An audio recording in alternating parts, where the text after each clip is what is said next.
Fala aí galera, tudo tranquilo? Mano, hoje eu tô com algo queimando no meu coração. Enquanto eu tava tendo aqui meu momento de oração e eu tava estudando a palavra e eu tava falando com Deus. Sabe, mano, Jesus é completamente diferente do tudo que a gente já viu. E eu não me canso de me apaixonar, cara, de me fascinar e de me perder em amor. E hoje eu tava lendo Mateus e pensando no nascimento de Jesus, em todos esses eventos malucos que acontecem. E é tão doideira porque primeiro Jesus já nasce cumprindo um monte de profecia, e o tanto de profecia que Jesus cumpre na vida dele é tipo assim, é matematicamente impossível. Aquilo é um milagre já, o tanto de profecia que Jesus cumpre nele. Mas Jesus nasce com toda essa movimentação acontecendo, e Jesus tem aquele nascimento tão humilde num estábulo, o rei do universo numa manjedoura. E eu acho tão doido que tem aqueles três sábios magos, cara, que olhando para a criação, olhando para as estrelas, eles conseguem dizer que alguma coisa está acontecendo. Sabe, o próprio povo de Jesus, com todas as profecias e os sinais, não se tocaram no que estava acontecendo. Mas a criação conta uma história e esses homens, olhando para as estrelas, sabem que o Messias chegou. E daí nessa época Herodes faz um decreto que toda criança de 2 anos para baixo deve ser morta. E antes disso mesmo, um anjo apareceu para a família de Jesus e avisou eles sobre isso. Então eles fugiram para o Egito. E eu fico pensando, porque para isso acontecer, Jesus ainda tinha que ter menos de 2 anos. A gente não sabe se aquilo foi no mesmo ano, se foi um pouquinho depois. Mas pensa para a família fazer uma viagem naquela época com um recém-nascido ou um bebê que tinha menos de 2 anos. Cara, isso era extremamente perigoso. E Jesus já chegou no mundo grego-romano nesse contexto. E você olha para todo o plano de fundo se formando e Jesus é tão um herói que a Terra precisava. Jesus é o herói que a Terra precisava, meu Deus. E tudo isso acontecendo. E o que me deixa maluco nesse momento é ver, tipo, tudo isso acontecendo, ver a beleza do plano de Deus, cara, e a beleza de Jesus, tipo assim, desde o nascimento. Só que o que me deixa doido é que, tipo, a história para aí. E o próximo detalhe que a gente tem sobre a vida de Jesus é quando ele tinha 12 anos. Quer dizer, pulou esses anos todos pra, tipo, adolescência de Jesus. E depois a história de Jesus no tempo quando ele tinha 12 anos. O próximo evento que a gente tem é quando ele tinha 30, quando ele aparece para ser batizado por João Batista. Cara, isso quer dizer que se Jesus viveu 33 anos, pelo menos 90,9% da vida de Jesus, a gente não tem registro, a gente não tem detalhe, a gente não sabe o que aconteceu. E por que isso me deixa doido? Porque Jesus é o maior herói que já pisou nessa terra. E você sabe como a gente é com heróis. Cara, o nosso artista favorito às vezes tem uma biografia de sei lá quantas páginas que diz absolutamente tudo sobre ele, e as pessoas compram aquelas coisas e a gente quer saber tudo sobre as pessoas que são importantes para nós e são nossos heróis e que a gente admira. Só que Jesus, que é a pessoa mais extraordinária que já pensou nessa terra, não deixou para nós nem qual era a sua cor predileta ou seu prato favorito. Será que ele tinha um, né? Tipo, Deus criou tudo. Mas o que eu tô dizendo é Jesus estando aqui, as únicas palavras que ele diz sobre ele mesmo é que ele era manso e humilde de coração. E mano, caraca, eu sei que a Bíblia é uma bibliografia de Jesus e desde o começo de Gênesis 1 ao final de Apocalipse, aquele livro aponta por uma pessoa, assim como toda a criação. Mas cara, me deixa doido porque eu quero conhecer mais de Jesus, mano. Sabe, todos esses eventos também nesses 3 anos de Jesus nos dizem tanto sobre quem ele é. Mano, dia após dia, amando as pessoas e servindo e se humilhando e curando. Cara, um rei que se fez pobre e serviu os outros. Um Deus que se fez homem e se entregou ao sofrimento e ao tempo.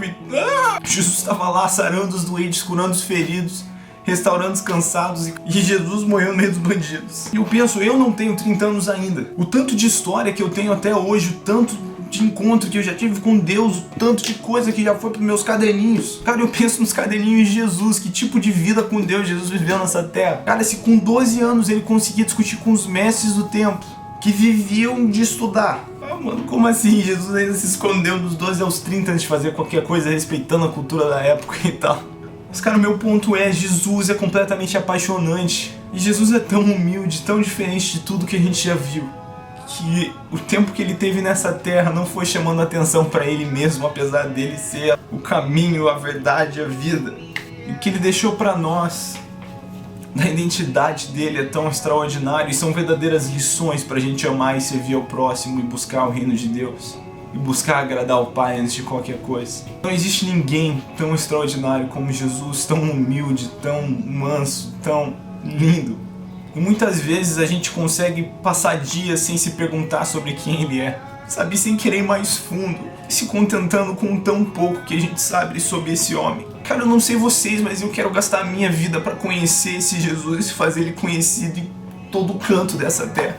Eu quero conhecer e amar Jesus até que nada mais importe, mano. Sabe, com tudo isso, com toda essa história, nele onde tudo existe, subsiste, todas as coisas se cumprem. Ah, mano, não tem palavras pra expressar quem Jesus é.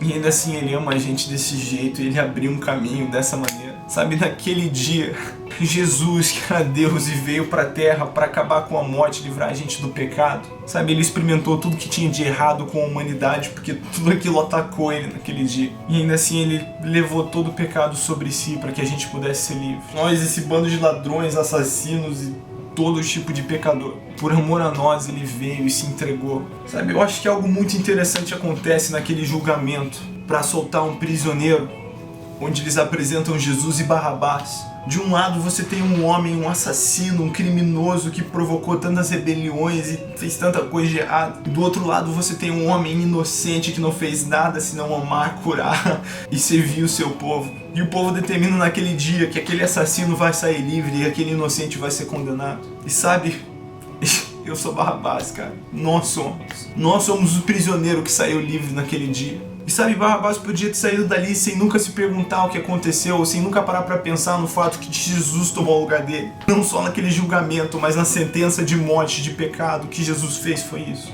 Sabe, o que a gente faz com esse sacrifício e a vida de Jesus é nossa decisão. Jesus não força a gente a fazer nada. Jesus é tão cavaleiro que ele bate na porta sendo quem ele é. E a gente que tem que decidir se a gente vai abrir essa porta ou não. E fica pra nós a pergunta, o que a gente vai fazer a respeito de Jesus chamado Cristo? O que a gente vai fazer com esse sacrifício? Bom, eu vou dizer pra você o que eu quero fazer a respeito do homem que me entregou a vida dele. Mesmo sem eu merecer isso de jeito nenhum. Mas, mano, eu quero entregar minha vida de volta pra esse homem. E viver todos os meus dias em função desse sacrifício, em função da cruz. E sabe, não existe nada mais precioso, nada que vale mais a pena do que isso. O resto da vida é segundo plano pra mim. E tem que ser segundo plano pra nós. Nessa semana eu quero encorajar você a repensar a sua vida se necessário. Mas não deixe os seus dias passar em branco sem conhecer mais sobre esse homem chamado Jesus. Sobre a pessoa mais incrível. Se você não entregou a sua vida pra ele, faça isso. E você vai experimentar o melhor dessa terra. O melhor dessa terra com paz no meio de perseguição se necessário. Mas é o melhor dessa terra e além.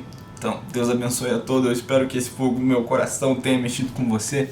E, mano, vamos conhecer Jesus. Deus abençoe vocês. Tenham um bom resto de semana e final de semana. E a gente se vê na segunda que vem.